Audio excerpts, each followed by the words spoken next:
All right, everybody. We welcome you to the UC, the University Center here, and we're going to have a quick session today right here about study abroad. I told some of you that were in my presentation about Spanish that study abroad is a very important thing to do, a very good way to improve your ability to speak and to communicate in a foreign language, and also to get to know a little bit of the culture of one of those countries where the language that you speak are spoken, you know.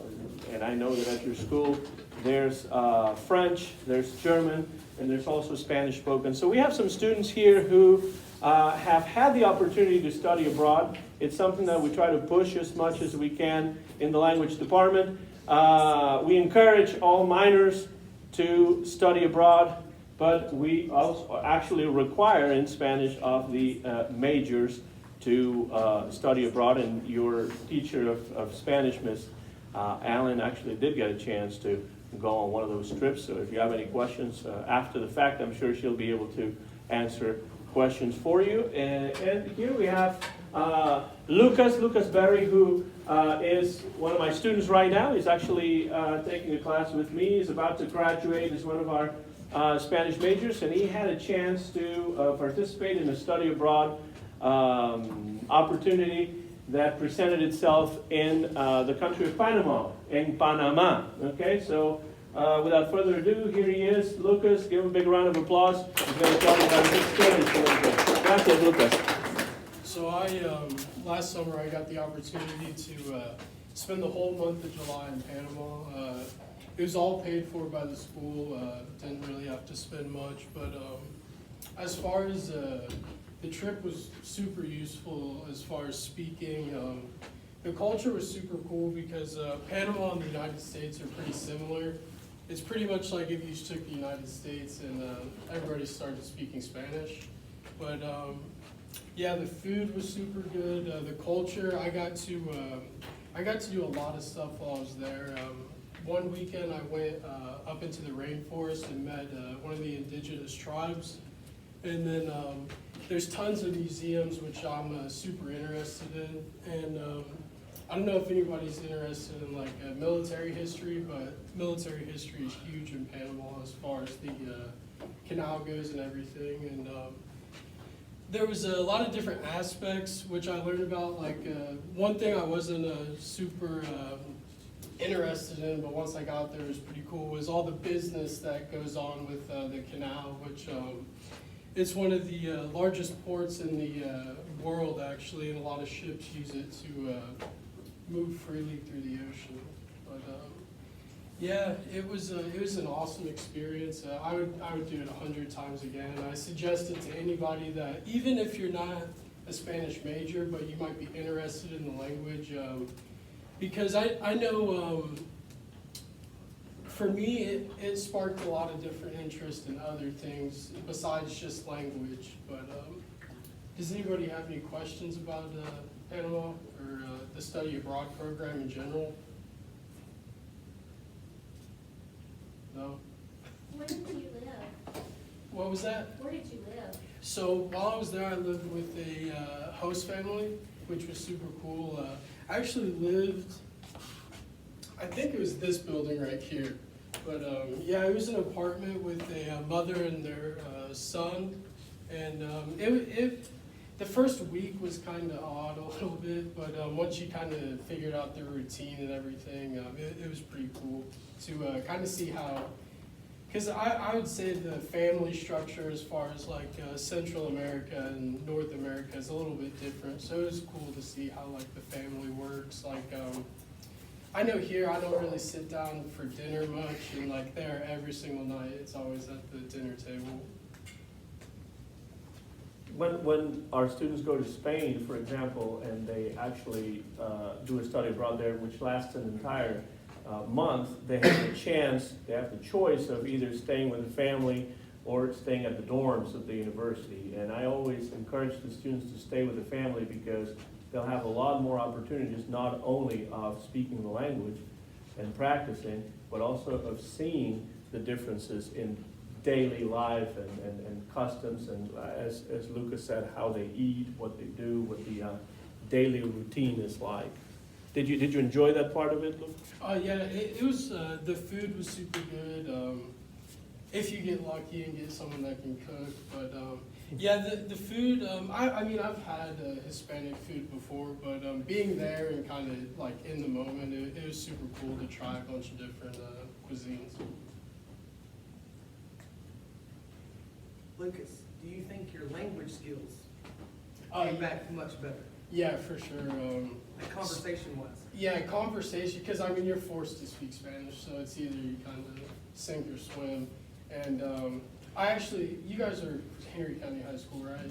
I live over in Paris, and so I go to a church over there at the Hispanic church. So it was kind of cool to be able to really speak fluently and in like daily conversation.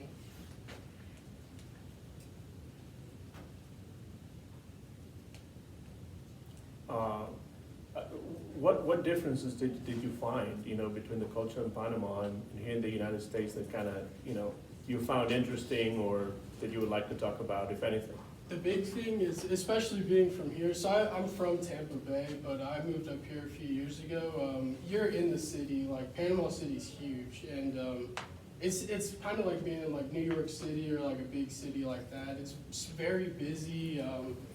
Nobody's very, it's not like the South. It's like real go, go, go, and but it was cool. I met a lot of cool people. I met one girl from Spain, and her parents were very wealthy, and I went over to her condo and saw a lot of cool art they brought from Spain over to Panama. But everybody, I don't think I dealt with one person that wasn't like very friendly, and even if I struggled with Spanish a little bit, they kind of sat there and coddled me a little bit. But they never spoke English, which was good, because when you're wanting to learn a second language, it's really important that your immersion is all in that second language. Just a What couple. was the most difficult part about like transferring your lifestyle to Panama? Being away from family. So I would say I was there for a month, and the first week was kind of like hard to be, especially my dog. But yeah, after I kind of got, because I was in the military before I came to college, so I was already kind of used to being away from my family, but not being in the military and just kind of being yanked back out and away from like my dog, and I know my mom lives over in Paris. It was a little difficult at first, but after that first week, kind of you settled in and stuff. Nothing after that was very difficult. There was another hand there? Oh, Yeah. did you take classes, or how did you spend your typical day? So I was in their, there's a school called EPA down there, and I was in their intensive program. They have a few different programs you can choose from, but I wanted to do their intensive to get as most out of the money the school here gave me. And so Monday through Friday, I was in class from 9 to 1 p.m., so 9 a.m. to 1 p.m. And after that, you're just free to do whatever you'd like. But the classes are all in Spanish. The teachers are very good, but a lot of them are foreign teachers from countries like Colombia and Venezuela. But yeah, school was tough, but it wasn't anything you couldn't do if you really just paid attention and spoke with your teachers and stuff like that. Ooh. I think there was another hand back there. What was the biggest cultural difference you The biggest cultural difference. As much as I say the city isn't really like West Tennessee, people were very like courteous. And I mean, I've lived in West Tennessee and people are courteous, but being from Tampa, it's not really super like, nobody wants to talk to each other. And so like when you're, and I know the building I was living in the elevator every day, I was like talking to random people, which I wasn't kind of used to, but down there they're very like talkative, and if you're in like an enclosed space with somebody, you should probably be ready to talk. Yeah. I explored a lot, actually. Uber down there is super cheap. Like, for here, an Uber ride that's like $20 there, it's like $2 or $3. So, I think I went to around 5 museums all around the city, and they're still in the city, but there's not like a lot of tourists there.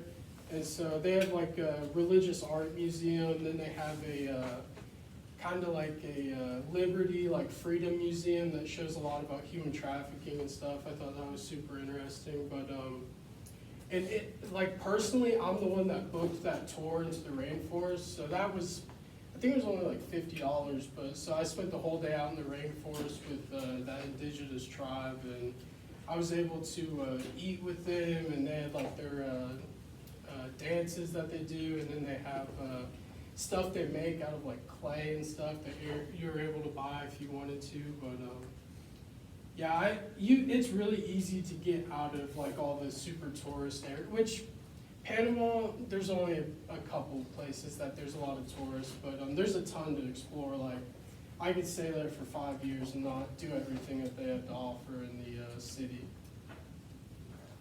Yeah. Did you travel alone, or was there like a group? So I went alone.